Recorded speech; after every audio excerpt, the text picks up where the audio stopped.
Big boss 8 షోలో పాల్గొన్నటువంటి నటుడు బిగ్ బాస్ షోలో ఎట్లా అవకాశం వచ్చింది? నాకు బాగా అనిపించిన విషయం బిగ్ బాస్ హౌస్లో ఏంటంటే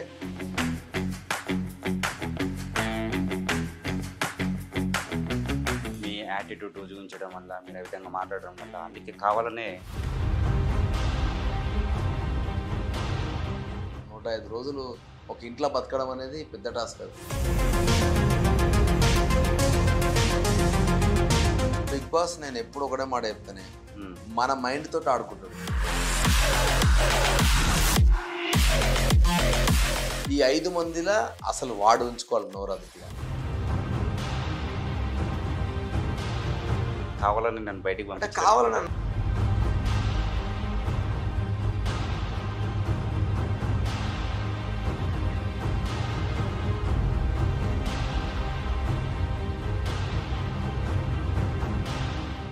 హాయ్, అందరికీ నమస్తే. Welcome to Q news. ఇవాళ మీకు చీఫ్ గెస్ట్ని పరిచయం చేయబోతున్నాను. ఆయన ఎవరో కాదు, బిగ్ బాస్ 8 షోలో పాల్గొన్నటువంటి నటుడు, డైరెక్టర్, యాక్టర్. బిగ్ షో నుంచి ఆయన బయటకి రావడానికి కారణం ఏంటి, ఇలాంటి అన్ని విషయాలపై ఆయననే అడిగి తెలుసుకుందాం. ఆయన ఎవరో కాదు, అభయ్ నవీన్ మనతో పాటు ఉన్నారు ఇక్కడ. ఆయనని మరిన్ని విషయాలు తెలుసుకుందాం. నమస్తే అండి. నమస్తే నవీన్ గారు. చెప్పండి. ఒక తెలంగాణ బిడ్డగా కావచ్చు, ఒక తెలంగాణ నటుడిగా మీరు మొదటిగా సినీ ఇండస్ట్రీకి అడుగుపెట్టారు. సినిమా కూడా తీసినట్టున్నారు, డైరెక్షన్ చేశారు, సినిమా చేశారు. అండ్ ఇంకా విజయ్ దేవరకొండతో కూడా యాక్ట్ చేసినారు కదా. దాని తర్వాత ఇప్పుడు బిగ్ బాస్ షోలో అవకాశం వచ్చింది. అంటే మీకు అట్లా అసలు బిగ్ బాస్ షోలో ఎట్లా అవకాశం వచ్చింది? ఎట్లా అంటే ఒకటే అన్నా, నేను ఇప్పుడు యాక్టర్గా అండ్ డైరెక్టర్గా చాలా మందికి తెలిసిన, యాక్టర్గా చాలా మందికి తెలిసిన, డైరెక్టర్గా రామనయ్యతో తెలిసిన. సో అప్పుడు ఆల్రెడీ సినిమాలు చేస్తున్నా కాబట్టి నాకు ఫస్ట్ లాక్డౌన్ కరోనా టైంలోనే ఫస్ట్ టైం వాళ్ళ సైడ్ నుంచి ఒక ఆఫర్ వచ్చింది. బట్ అన్ఫార్చునేట్లీ అప్పుడు వాళ్ళకి రెస్ట్రిక్షన్స్ చాలా ఉండే. కరోనా అవ్వడం వల్ల మనం క్వారంటైన్లో ఉండాలి. సో ఇబ్బందులు చాలా ఉండడం వల్ల అప్పుడు కొంచెం ఎందుకో వర్కౌట్ కాలేదు. ఆ తర్వాత మళ్ళీ లాస్ట్ ఇయర్ ఫోన్ చేసినప్పుడు నా సినిమా రిలీజ్ ఉండే. సో నా సినిమా రిలీజ్ ఉండేసరికి నెక్స్ట్ ఇయర్ ఖచ్చితంగా పోదాము, ఈ రిలీజ్ మధ్యలో పోతే ప్రొడ్యూసర్ మళ్ళీ ఎందుకు, నా వాళ్ళందరూ ఇబ్బంది పడాలని. సో ఈసారి మళ్ళీ వచ్చినప్పుడు అమ్మ ఈసారి ఖచ్చితంగా వెళ్దాం, ఎందుకంటే ఒక ఆఫర్ ఒకసారి వస్తే ఓకే, 2 సార్లు వచ్చిందంటే ఏదో ఒకటి మనకు బెనిఫిట్ అవుతుంది, సో వదులుకోకూడదు అని అనుకుని ఈసారి ఇక వస్తా అని చెప్పి కన్ఫర్మ్గా వాళ్ళకి చెప్పేసి వెళ్ళడం జరిగింది. ఓకే. అంటే మొదటిసారి బిగ్ బాస్ షోలోకి వెళ్ళగానే ఎట్లా అనిపించింది? మంచిగా ఉండే అన్న. అంటే నేను వెళ్ళి లోపలికి పోయి కెమెరాలు, ఐ మీన్ ఈ ఫోన్లు వాడకుండా మనము ఉండగలుగుతామా అనేది నా ఫస్ట్ క్వశ్చన్ ఉండే. అండ్ బయట ప్రపంచం చూడకుండా ఈ 16 మందితో 14 మందితో ఎట్లుండగలుగుతామని ఒక డౌట్ ఉండే. బట్ ఒక 2-3 రోజులు ఇబ్బంది అయింది. ఆ లైట్లకు దానికి అవి ఎక్కువ ఉంటాయి, లైటింగ్స్ అవన్నీ. ఆ 2-3 రోజుల తర్వాత చిన్నగా అలవాటు అయిపోయింది. నాకు బాగా అనిపించిన విషయం బిగ్ బాస్ హౌస్లో ఏంటంటే, చాలా సంవత్సరాల తర్వాత ఈ ఫోన్ అనేది మన లైఫ్లోకి వచ్చిన తర్వాత for the first time phone లేకుండా టేబుల్ మీద కూర్చునేటప్పుడు మాట్లాడుకుంటూ తిన్నాం, పడుకునేటప్పుడు మాట్లాడకుండా పడుకున్నాం, కూర్చునేటప్పుడు మాట్లాడుకున్నాం. అంటే ఇంకో అదర్ డిస్టర్బెన్స్ లేదు మనకి, ఏమున్నా ముఖం చూసుకొని మాట్లాడుకోవడమే. ఇది ఒకప్పుడెప్పుడు ఉంటుండే చిన్నప్పుడు. సో ఆ లైఫ్ మళ్ళీ నాకు కళ్ళ ముందు కనబడ్డది, మంచిగా అనిపించింది. ఓకే. బిగ్ షోలోకి వెళ్ళిన తర్వాత మీరు బయటికి హెల్మెట్ అవ్వడానికి ప్రధాన కారణం ఏంటి? అంటే ఒక్కొక్కరు ఒక రకంగా మాట్లాడుకుంటున్నారు. మీ యాటిట్యూడ్ చూపించడం వల్ల, మీరు ఆ విధంగా మాట్లాడడం వల్ల, అందుకే కావాలనే అభయ్ నవీన్ని బయటికి పంపించేసారు అని చెప్పేసి కామెంట్స్ వస్తూ ఉన్నాయి. అందరు అదే మాట్లాడుకుంటున్నారు. అంటే ఒకటేనే, ఎట్లా అంటే ఇప్పుడు నేను జస్ట్ షో కోసము నా యాటిట్యూడ్ని, బిహేవియర్ని మార్చుకోను అని చెప్పి నేను చెప్పిన ఆల్రెడీ ముందు పోయేటప్పుడు కూడా. కానీ అది యాటిట్యూడ్ అన్నది కాదు. ఎందుకంటే నేను వెళ్ళిన మొదటి రోజు నుంచి నాకు ఏదైనా నచ్చపోతే గట్టిగా మాట్లాడిన, డే 1 నుంచి మాట్లాడిన నన్ను నచ్చనివన్నీ. అన్ఫార్చునేట్లీ అవి ఎవరు రియలైజ్ అవుతలేరు. వీడు ముందు నుంచి కూడా ఇట్లనే ఉన్నాడు రా అని ఎవరు రియలైజ్ అవుతలేడు. సడన్గా ఇప్పుడు బయటకు వచ్చేసరికి వాళ్ళకి అవన్నీ పాయింట్స్ లాగా అనిపిస్తున్నాయి. కానీ కొన్ని ఇప్పుడు మనం జనరల్గా కోపం వచ్చినప్పుడు, బాధ వచ్చినప్పుడు కొన్ని మాటలు మాట్లాడతాం, అదేదో కావాలని అన్నవి కాదు, లోపల పెయిన్ వల్ల వచ్చిన మాటలు అంతే. కానీ అవి నేను జస్ట్ ఏదో షో గురించి చేసినవి అయితే కాదు. సో నా మెంటాలిటీ అంతే ముందు నుంచి. నేను ఎక్కడున్నా కూడా నాకు నచ్చపోతే ఇది నాకు నచ్చట్లేదని గట్టిగా మాట్లాడతాను. హౌస్లో కూడా డే 1 నుంచి నేను చేసుకుంటూనే వచ్చిన. అన్ఫార్చునేట్లీ వాళ్ళందరూ అది రియలైజ్ కాలేదు. ఓకే. అంటే మీరు లోపలికెళ్ళిన తర్వాత, హౌస్‌లోకెళ్ళిన తర్వాత బయట ప్రపంచం ఎట్లా అనిపిచ్చింది? లోపల ప్రపంచం ఎట్లా ఉంది? లోపల మస్తు మంచిగుండే అన్న. అంటే హ్మ్. నేను ఒకసారి సోఫాలో కూర్చొని ఒక 10 డేస్, 12 డేస్ అయినాక అనిపించింది, అరే నీ అమ్మ అసలు ప్రపంచం చాలా మంచిగా అనిపిస్తుంది ఇప్పుడు. హ్మ్. ఎవడన్నా అంటే ఏ గొడవలు లేవు, ఏ లొల్లిలు లేవు, హ్మ్. ఏ ప్రాబ్లమ్స్ లేవు. నీ హ్మ్. తిండి కోసం హౌస్‌లోనే కొట్లాడుకోవాలి, హ్మ్. ఉన్నోళ్ళతోటే మాట్లాడుకోవాలి, కోపం వచ్చినా బాధ వచ్చినా వాళ్ళతోటే చెప్పుకోవాలి. ఒక ఫ్యామిలీ మిస్ అవుతున్నా బాధ తప్ప మిగతా అంతా నన్ను అడిగితే యాక్చువల్‌గా హ్మ్. హ్యాపీగా ఉండే. హ్మ్. అంటే ఇదే కదా మనం కోరుకున్నది. ఎన్విరాన్మెంటల్ ప్రాబ్లమ్స్ లేవు, పొల్యూషన్ లేదు, బయటకు పోము, వరదలలో కొట్టుకో, ఏ ఇబ్బందులు లేవు. మనం హ్మ్. మంచి సేఫ్ ప్లేస్‌లోనే ఉన్నాం. అంటే ఒకే గదిలో ఉండాలంటే అది ఒకలాంటి అది ఇబ్బందికరంగా ఫీల్ నిజంగా అవుతారు ఇబ్బందే కదా! అన్న అది. ఆ! మూడో వారం వచ్చినాక తెలుస్తా ఉండే ఆ ఇబ్బంది. హ్మ్. ఇంకెన్ని రోజులు ఉంటామన్న ఒకటి ఉండే. కాకపోతే మనకు ఒక గోల్ ఉంది కదా! ఫైనల్ దాకా ఉండాలి, మనం స్ట్రాంగ్‌గా ఉండాలని ఒక నిజంగా కూడా నువ్వెంతనన్నా గాని ఒక నాలుగో వారం, ఐదో వారానికి అబ్బా! అంటే నాకు ఎందుకు చెప్తున్నా అంటే లోపలికొచ్చినప్పుడన్నా అబ్బా! ఇంత పెద్దగుందేందిరా హౌస్ అనిపించింది. చాలా దూరం ఉండే. మస్తు హుహు. పెద్దగుంది లోపల. హుహు. ఒక 15, 15,000, 20,000 ఎస్ఎఫ్‌టీ ఉన్నట్టుంది లోపల స్పేస్ ఓకే. కరెక్ట్‌గా.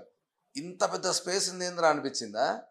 వారం పోయింది, 2 వారాలు పోయినంక ఈడికెళ్ళి ఆ మూల దాకా ఏముందో మనకు తెలుసు కాబట్టి, హ్మ్. అబ్బా! చిన్నగా అయిపోయిన ఫీలింగ్ వచ్చింది ఆ తర్వాత. హ్మ్. నాకు తెలిసి ఇంకో 2, 3 వారాల తర్వాత అబ్బా! ఇక్కడిక్కడే తిరుగుతున్నామేందిరా అది వస్తది ఆటోమేటిక్‌గా. హ్మ్. కానీ ఇక జిద్దుకు, మొండికి ఉండాల్సిందే గేమ్ ఓకే. కోసం. ఓకే. అంటే ముఖ్యంగా హౌస్‌లో 'బిగ్ బాస్' మీకు ఎలాంటి టాస్క్ ఇస్తూ ఉంటాడు? అంటే ఒకరికొకరికి గొడవలు పెడుతూ ఉంటారని చెప్పేసి అంటూ అంటే ఉంటారు. గొడవలంటే ఏందన్నా 'బిగ్ బాస్' నేనెప్పుడు ఒకటే మాట చెప్తానే.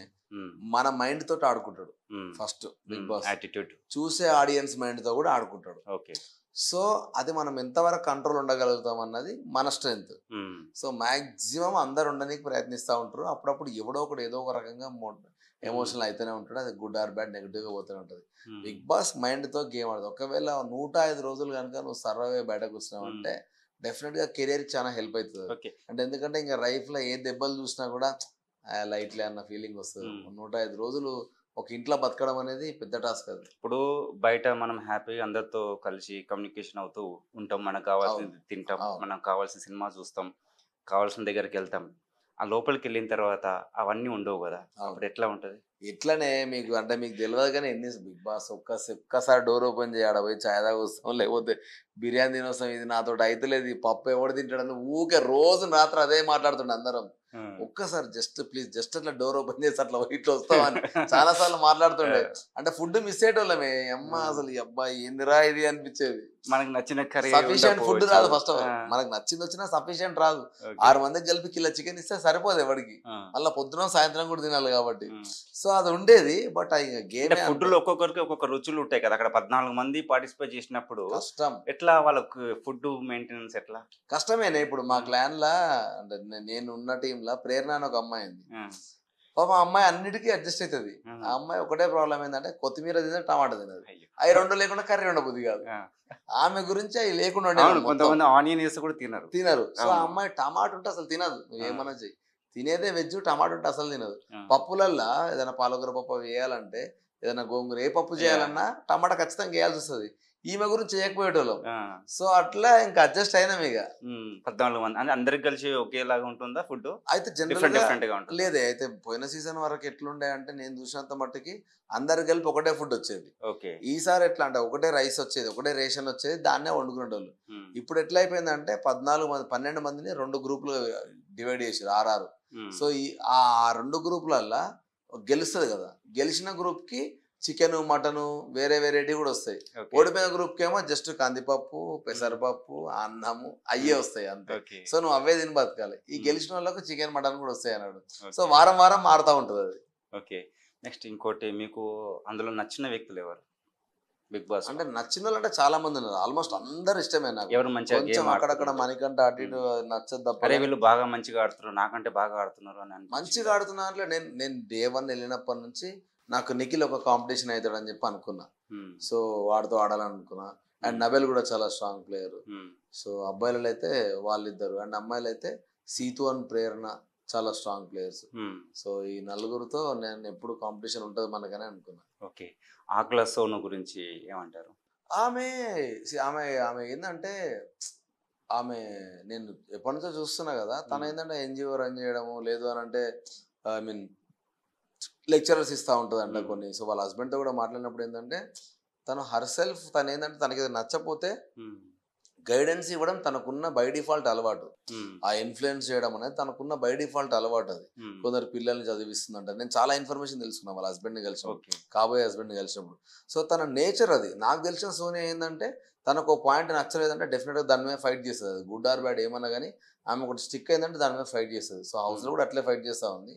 కాకపోతే కొంచెం ఫిజికల్ టాస్క్ కూడా కొంచెం గట్టిగా ఆడితే మంచిగా ఉంటుందని నేను 2-3 రోజులు చెప్తా ఉన్నా. బట్ ఏదో గేమ్ కూడా ఆడినట్టుంది. నిన్ననే వీడియో చూసిన. So happy to come back. ఎందుకంటే ఆ మాటనే చాలాసార్లు ఎందుకు చెప్పినంటే తనే అన్నది, నేను మెంటల్గా గేమ్ పరంగా డీటెయిల్స్ పరంగా తీసుకుంటా కానీ ఫిజికల్గా నేను పెట్టలేనబ్బా 100% తనే అనేది స్టార్టింగ్లో. బట్ నేను ఇప్పుడు ఆ ఎఫర్ట్స్ చూస్తున్నా ఈ 2-3 రోజుల నుంచి. ఓకే, మీకు ఆ 14 మందిలో అంటే ఎవరు స్ట్రాంగ్గా ఆడుతున్నారు అని మీకు ఏమైనా అనిపించిందా? అంటే పలానా నాకంటే వీళ్ళు స్ట్రాంగ్గా ఆడుతున్నారు, వీళ్ళు విన్ అవుతారు, వీళ్ళు బయటకు వచ్చేసారు కదా ఇప్పుడు. అంటే ఇప్పుడు ఇప్పుడు ఏమనిపిస్తుంది మీకు? నేను నిజంగా ఎవరు వచ్చినా నేను ఇంకో ఫైనలిస్ట్ ఎవరన్న ఇంటెన్షన్లో నేను ఉండే. ఎందుకంటే నేను చాలా క్లియర్గా ఉండే మైండ్ సెట్లో, చాలా అంటే చాలా క్లియర్గా ఉండే నేను. సో డెఫినెట్గా నాతో పాటు ఇంకోటి ఎవడన్నా ఇంటెన్షన్లో ఉండే. ఎందుకనంటే అది నేను రూల్గా పెట్టుకున్నా. అంటే ఏంటంటే ఆడితే ఫైనల్ దాకా ఉండాలని నాకు నేను పెట్టుకున్న గోల్. సో ఆ గోల్ వల్ల ఏంటంటే మేనిఫెస్టేషన్ అంటారు కదా, నేను ఉండాలి ఉండాలి ఉండాలి. సో దానివల్ల ప్రతిసారి నేను ఫినాలకి వెళ్ళాలని నేను అనుకున్నది. సో నేను కాకుండా అంటే నేను ఎప్పటికీ ఇప్పుడున్న దాంట్లో అయితే సీతు, యష్మి, ప్రేరణ కూడా చాలా మంచిగా ఆడుతుంది. యష్మి కూడా బాగా ఆడుతుంది. అండ్ నిఖిల్ కొంచెం డౌన్ అయినా నిఖిల్ వస్తాడు. అండ్ నబీల్. ఈ 5 మందిలో ఎవరో ఒకరు ఫైనలిస్ట్ అయితే ఉంటారు ఖచ్చితంగా అనిపిస్తుంది. మీరు బిగ్ బాస్ షోలో హౌస్లో చాలా బాగా ఆడిరు, మంచి నేమే ఉంది మీకు బయట. కానీ మీరు బయటికి రావడానికి ముఖ్య కారణం ఏంటి? అంటే ఆ విధంగా మీ యాటిట్యూడ్ ఉండే ప్రధాన కారణం అంటారు? లేదన్నా, ఇప్పుడు నా యాటిట్యూడ్ బాగలేకపోతే నన్ను పంపిస్తా అన్నప్పుడు 11 మంది నా గురించి బాధపడరు. నా యాటిట్యూడ్ బాగలేకుంటే. సో బెస్ట్ ఎగ్జాంపుల్ అదే దానికి. నా యాటిట్యూడ్ బాగుంది కాబట్టి జనాలందరూ నేను ఉండాలని ఇష్టపడ్డారు. నేను మంచి గేమ్ ఆడతా కాబట్టి వాళ్ళందరికీ వీడు మాతో పాటు ఉండాలని ఇష్టపడ్డారు. కాకపోతే కొన్ని అనుకోకుండా జరిగినాయి, కావాలని చేసినాయి కావు.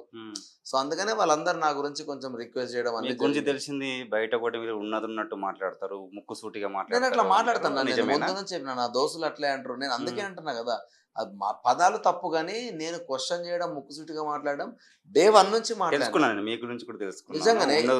ఎందుకంటే మీరు నిఖిల్ని అడగండి, నిఖిల్ ఈ మాట అన్నడో లేదో మీరు అడుగుర్రి.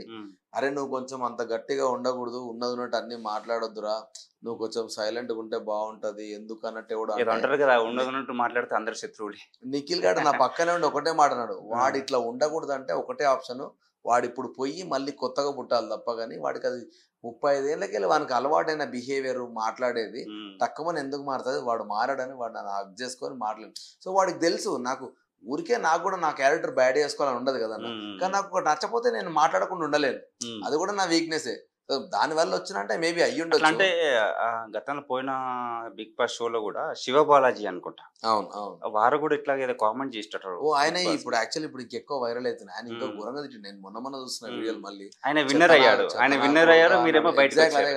ఆయన చెత్తనా కొడుక, ఇడియట్, సెన్స్ ఉందా, ఆ మాటలతో పోలీసు అసలు నా మాటలు నథింగ్ అనిపిస్తాయి అప్పుడప్పుడు. బట్ ఇక సంభవం అసలు ఏమనుకుంటారు మీరు? అసలు ఏంది కావాలని నన్ను బయటికి అంటే కావాలని అన్నది కాదన్న. మేబీ జనాలకి ఏం నెగిటివ్ పోటర్ అయిందో ఏమో మనకు తెలియదు.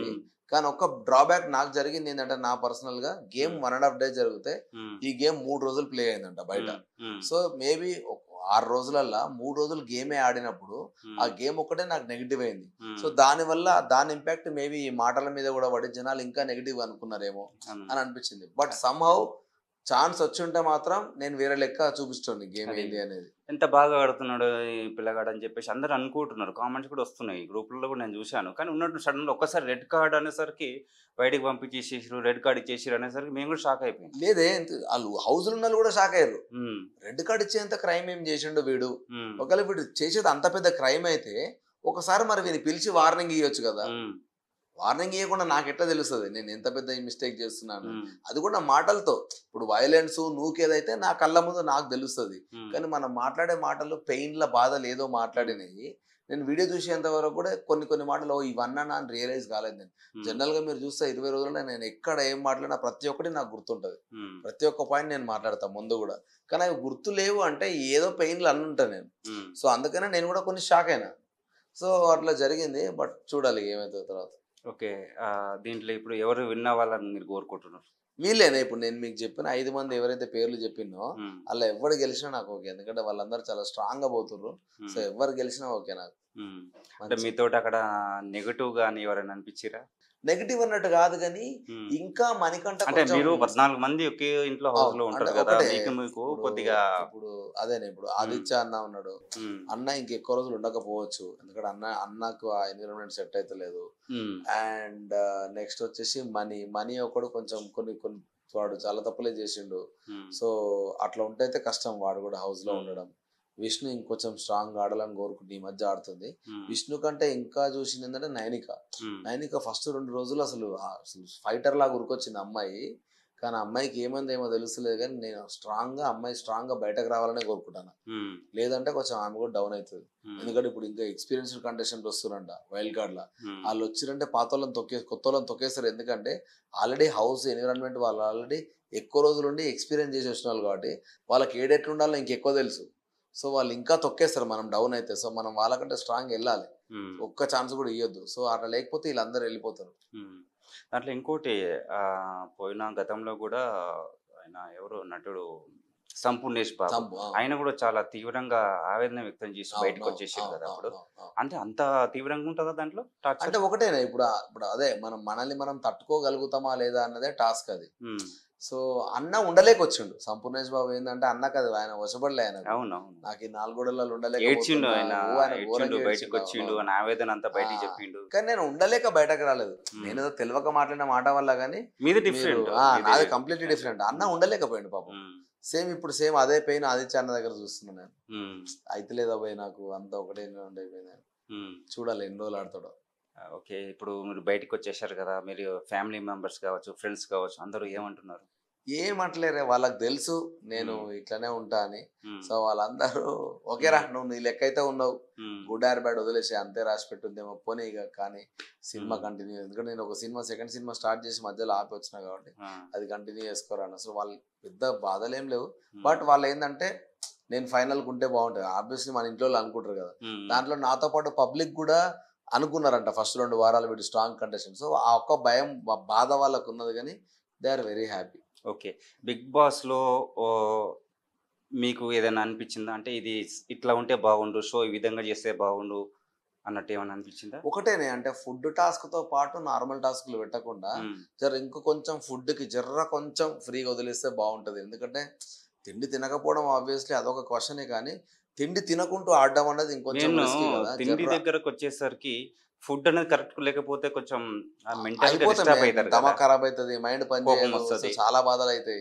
అదొక్కటి ఇంకొంచెం ఉంటే బాగుండేమో అనిపిస్తుంది. బట్ ఇంకా అదొక్కటే, అంతకుమించి ఏం లేదు. టైమింగ్స్ ఎట్లా ఉంటాయి దాంట్లో? టైమింగ్స్ తెలియదు అన్న. నిజంగా ఎప్పుడు లేస్తామో తెలియదు, ఎప్పుడు పండుకుంటామో కూడా తెలియదు. కరెక్ట్ క్లారిటీ లేదు. లేచేటప్పుడు అయితే మాక్సిమం ఎవ్రీడే నేను చూసినంత మట్టుకైతే 9:30, 10 మధ్యలో ఏమో బెల్ రింగ్ అవుతుంది. సో 10, 9 ఉండదు, టైం ఉండదు. 10, 9:30 మధ్యలో పొద్దున వాళ్ళు లేపుతున్నారు అంటే ఆల్మోస్ట్ నైట్ 2 గంటలకో 3 గంటలకో వంటున్నట్టు మేము అంతే. ఓకే. ముఖ్యంగా లాస్ట్ క్వశ్చన్ అండి. బిగ్ బాస్ షో ఈ కార్యక్రమం మీద చాలా నెగటివ్ కామెంట్స్ ఉన్నాయి, పాజిటివ్ కామెంట్స్ ఉన్నాయి. ఒకళ్ళు ఈ కార్యక్రమాన్ని నిర్వహించాలంటారు, కొంతమంది ఇది సొసైటీకి బ్యాడ్గా వెళ్తుందని చెప్పేసి అంటున్నారు కదా. దీనిపై మీ కామెంట్ ఏంటి, మీ అభిప్రాయం ఏంటి? అంటే ఒకటేనే, ఇప్పుడు అంటే డెఫినెట్గా బ్యాడ్గా వెళ్తుంది. ఎందుకనంటే షోలా ఒక్కో రోజు ఒకటి హీరో అవుతాడు, ఒకటి నెగిటివ్ అవుతాడు. సో వాళ్ళ ఫ్యామిలీ మెంబర్స్ ఆ నెగిటివిటీని తట్టుకోలేక బాధపడ్డప్పుడు వాళ్ళకి ఆబ్వియస్లీ కోపం వస్తుంది. కానీ ఇంకా షోకి వెళ్తున్నప్పుడు మనం మెంటల్గా ప్రిపేర్ కావాలంటే నెగిటివ్ పాజిటివ్ పట్టుకోకుండా మనం ఎంతవరకు మెంటల్గా స్ట్రాంగ్ ఉంటాం అని 2 ఇంటెన్షన్లు ఉంటేనే పోతే బెటర్. ఎందుకంటే నెగిటివ్ పాజిటివ్ మా అంటే 3-4 నెలలే ఉంటుంది. కానీ బిగ్ బాస్ కంటెస్టెంట్ వీడియో అనేది లైఫ్ లాంగ్ వెళ్ళిపోతూ ఉంటుంది. దానివల్ల మనకు పాజిటివ్ చాలా తర్వాత వస్తుంది. కానీ ఎంత కోపం తిట్టుకున్నా ఏం తిట్టుకున్నా షో అయిపోయే వరకే.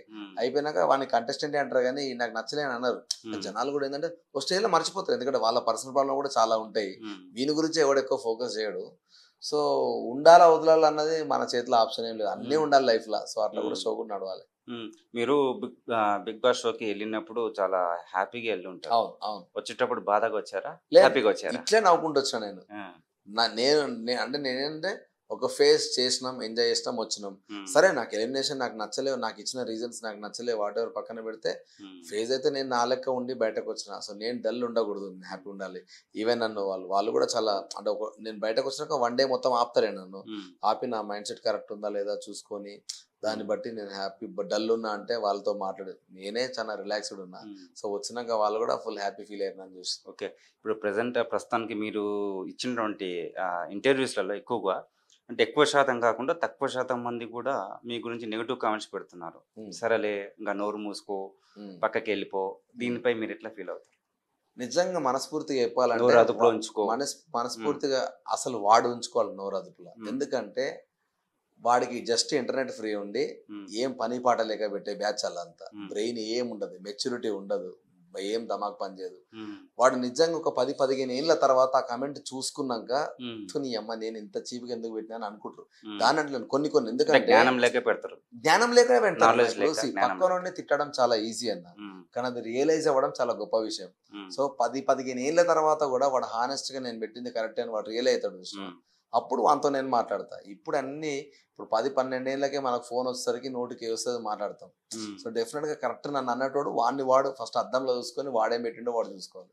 అందుకే నేను నెగిటివ్ పాజిటివ్ పట్టించుకోను అన్న ఏం పెట్టినా. ఎందుకంటే నేను ఉన్నదే సినిమా ఇది లైమ్ లైట్ లా, ఈ దీంట్లో పెద్ద పెద్ద హీరోలనే తిడుతూ ఉంటారు, నేను ఎంత. కానీ తిట్టేటోడికి దమాకు ఉండాలి, ఏ లెవెల్ వరకు తిడుతున్నాము అన్నది. లేదా అట్లీస్ట్ తప్పు రియలైజ్ అయ్యి సారీ చెప్పుకునేంత ధైర్యం అని ఉండాలి. ఇప్పుడు నేను రియలైజ్ అయ్యి సారీ చెప్పిన, వాడికి ఆ ధైర్యం ఉంటుందా సారీ అయినా తప్పు పెట్టినా అని? ఉండదు. వాడు పెట్టగానే ఇంకోటి ఎవడో లైక్ కొట్టిండు అనుకో, ఎస్ నాకు ఒకటి సపోర్ట్ చేసిండు అనుకుంటాడు. మనకు గుడ్ ఆర్ బ్యాడ్ మనం హైలైట్ కావాలని ఇంటెన్షన్లో జనాలు ఉండి సోషల్ మీడియాని చాలా వర్స్ట్గా తీసుకొని వెళ్తున్నారు. అన్ఫార్చునేట్లీ మనం దాన్ని ఎక్కడ ఆపలేము.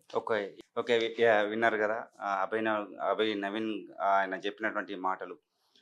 క్యూన్యూస్లో ఉన్నటువంటి ప్రేక్షకులంతా కూడా ఇది తప్పక అందరూ వినాల్సిన చూడాల్సిన ముచ్చట్లే ఇవి.